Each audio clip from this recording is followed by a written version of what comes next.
Hello friends, story time में आप सबका फिर से स्वागत। आप सबों को बहुत बहुत धन्यवाद क्योंकि आप लोगों ने स्टोरी टाइम को बहुत सारा प्यार दिया। आप लोगों ने इसे लाइक किया।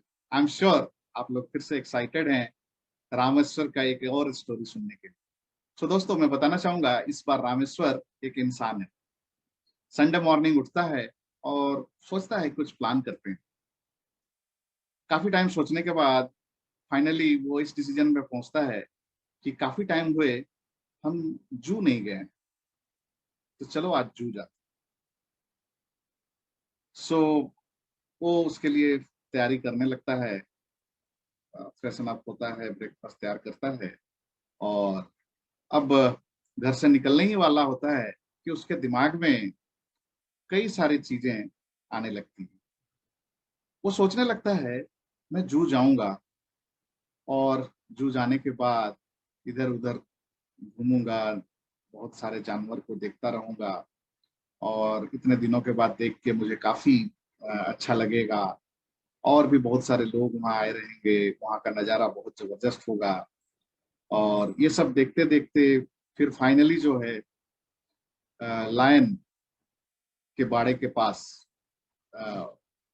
पहुंचूंगा। और कुछ ऐसा होता है कि लायन को किसी ने छेड़ दिया और छेड़ने के बाद वो लायन जो है आपे से बाहर हो जाता है और समहाउ वो इतना जोर का जंप लगाता है कि वो बाड़े से अपने बाहर आ जाता है। और वहां बाहर आने के बाद एकदम रामेश्वर के पास आ जाता है।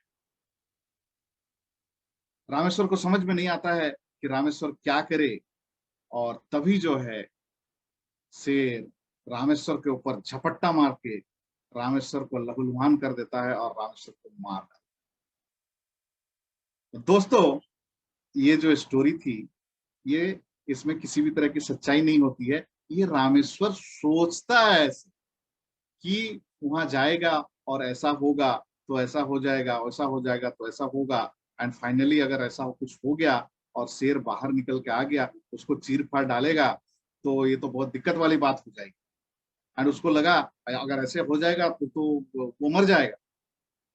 और ये सारी चीजें सोच सोच के वो इतना परेशान हो जाता है, वो इतना ज्यादा डर जाता है, वो डिसाइड करता है कि छोड़ो, जू नहीं जाते हैं। एंड दोस्तों, आपको जानकर आश्चर्य होगा कि वो जू जाने का प्लान ही ड्रॉप कर दिया। दोस्तों, आज की स्टोरी यहीं पे खत्म होती है।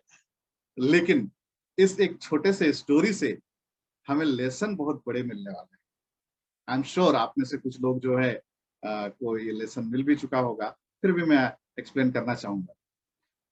क्या आपको नहीं लगता है आपके साथ भी ऐसे कई बार होती है लाइफ में, जो अभी तक हुआ नहीं है, आप अपने दिमाग में उसको लेकर कई सारी स्टोरी बनाने लग जाते हैं और फाइनल डिसीजन में पहुंच जाते हैं, ऐसा होगा तो ऐसा हो जाएगा, वैसा हो जाएगा तो ऐसा हो जाएगा। एंड फाइनली ऐसा होगा तो जो रिजल्ट होगा वो अच्छा नहीं होगा। वो होगा कि नहीं होगा वो भविष्य के गर्त पे है। लेकिन आपने अपने दिमाग में स्टोरी बना ली और उसका इम्पैक्ट आपके ऊपर इतना ज्यादा हो जाता है जैसे कि वो सच में हुआ। और दोस्तों, अगर आप देखेंगे इसके इसके रूट में क्या है, रूट में है फियर। रामेश्वर को लगता है कि अगर वो गया और बाकी हर तरफ तो एंजॉय किया, मजा आया, सब कुछ ठीक किया, लेकिन शेर के बाड़े में गया और किसी ने शेर को पॉप किया और शेर जंप करके बाहर आ गया और सामने रामेश्वर ही मिला, तो रामेश्वर को चीर फाड़ डालेगा। तो उसके अंदर डर आ जाता। डर किस बात का? कि ऐसा हुआ तो। डर को इंग्लिश में बोलते हैं फ्रेंड्स फियर, एंड FEAR। इसका फुल फॉर्म आपको पता है? फुल फॉर्म बहुत सिंपल है, फॉल्स एविडेंसेस appears real। सो डर 99% केसेस में एक्चुअली उसका कोई अस्तित्व ही नहीं होता है, लेकिन आपका माइंड आपको फॉल्स एविडेंसेस इस तरीके से प्रेजेंट करता है जैसे कि वो सच में रियल हो, एंड उसको आप इतना ज्यादा इंपॉर्टेंस दे देते हैं कि आप लाइफ में आगे बढ़ने के बजाय या तो रुकना पसंद करते हैं या फिर अपना स्टेप पीछे ले लेते हैं।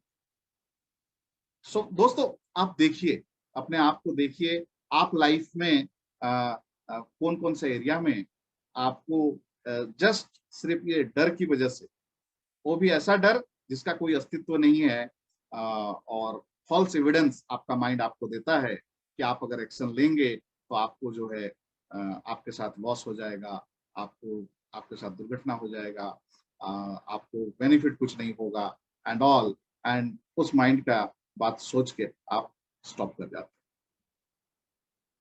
सो आई एम श्योर फ्रेंड्स, इस स्टोरी से आपको एक जबरदस्त लेसन मिला है। फियर नाम का कोई चीज होता नहीं है।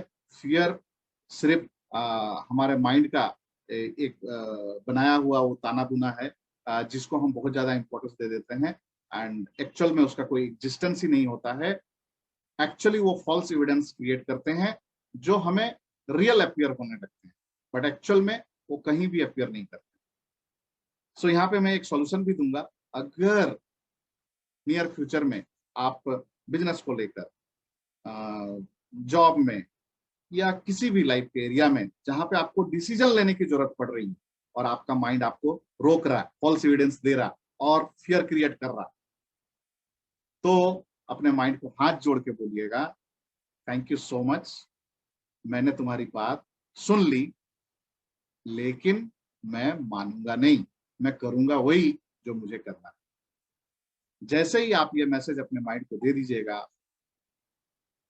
आपका डर खत्म हो जाएगा और फिर आप एक्शन लेंगे।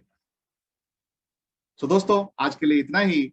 हम अगले एपिसोड में एक और नए इंटरेस्टिंग स्टोरी के साथ मिलते हैं। तब तक के लिए थैंक यू।